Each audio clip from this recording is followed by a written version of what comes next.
I'm interior designer Paulo Castro. I'm the national president of the Philippine Institute of Interior Designers. So it's the first year that we help in curating and do the creative direction for Interior Design Manila and Philippine International Furniture Show. So it is our advocacy to help the furniture industry. So this year, the main theme that we chose is a new wave or the next generation. So why did we choose the next generation? It's because we want to introduce new names in the industry, new players. We want the young generation to appreciate doing furniture. We want to encourage the next generation to continue it. Kasi I think the current challenge now of the furniture industry or the crafts in the Philippines, all this crafts that we have is the young ones doesn't want to continue the craft now kasi because of all the there are a lot of things that they want to do na. I mean, aside from craft, they find it parang it's hard to do and it's not fun. So we are trying to make it look fun for them. So we created this event. We are showcasing the young designers to encourage the other young ones to also like follow and continue the craft. We currently have 4,100 members. So all our members are the licensed interior designers in the Philippines. So we have licensure. Interior designers have licensure. The one who helped. It's actually our board member. So we're a 9-month board.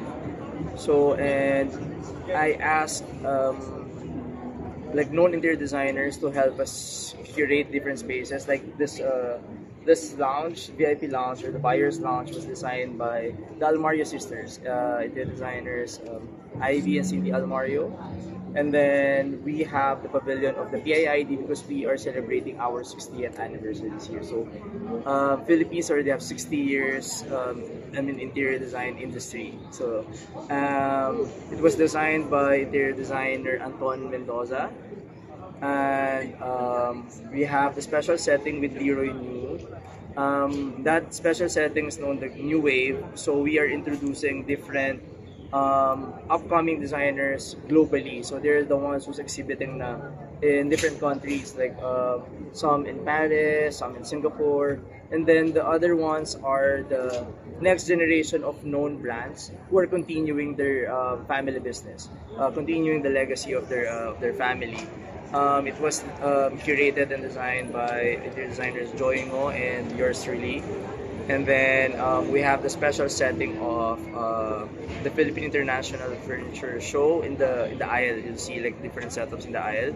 So that's curated by interior designer Tessa Alindogan and interior designer Cindy Baldran.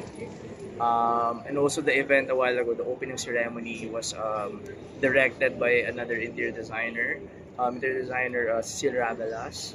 So yeah, it's a collaboration of different designers, actually top designers, joining force, and we are showing support. I mean, giving support to the furniture industry. We saw the need to help, so we are now we want to help the industry. Yeah, it's more of in the furniture industry, especially the craft. Kasi I mean, I think they don't find it fun now because of now everything is digital, everything is easy. Like young generations, Gen Zs, they're more into the phones. They want it. Things easy. So they don't find it fun. But I think if we show them that we can do more things in doing crafts, I think they'll be interested again. Kasi I think hindi lang na introduce sa kanila mabuti pa. Pero how much is the decline? It's a huge decline. Kasi I mean every time I interview so let's say Pampanga, some of the companies, they said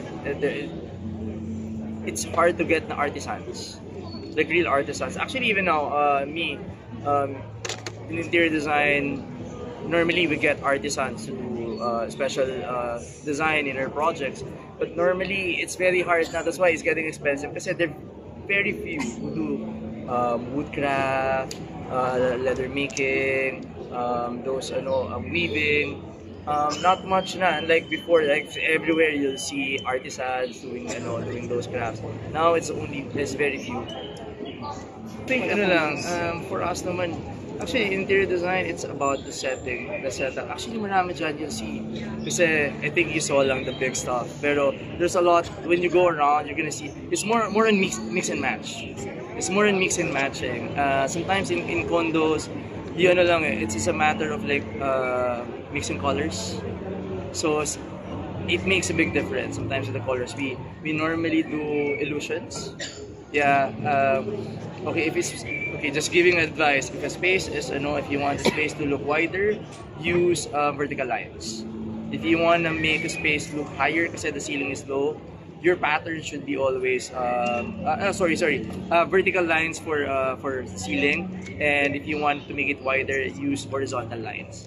So all the patterns, let's say you put paintings or wallpapers, you put patterns na based on paano nyo siya gusto palakihin. So it looks big na, and use mirrors. You put decorations, there's no technical, there's no construction, there's no technical stuff. With interior design, we have ergonomics. Ergonomics is the size for human factor. So even the height of the seat, the height of a chair, height of bed, everything kasi has a factor, has a human factor na comfortable yung human. So we study all this. It's very scientific.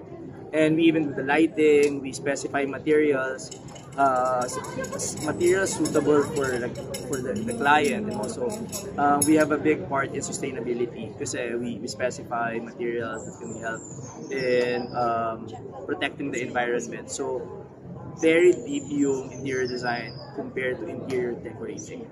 That's why we have licensure and we are Bachelor of Science. We are actually same as architecture, but we are just inside.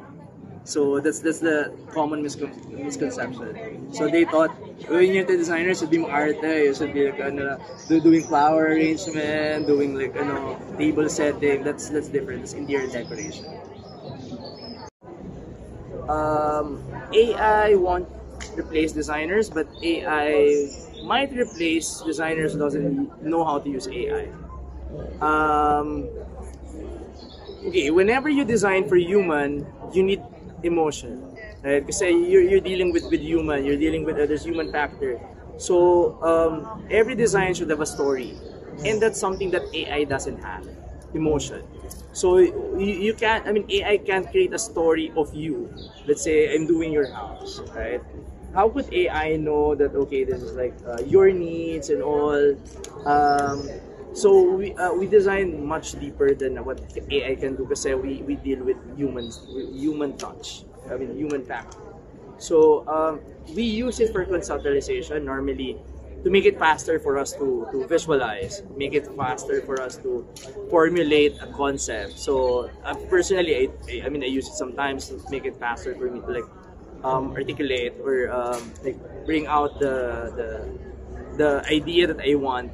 But at the end of the day, it's the story of the design that makes it unique, and AI doesn't have that capacity so far to to have emotions. Maybe as a tool. Yes, it's a tool.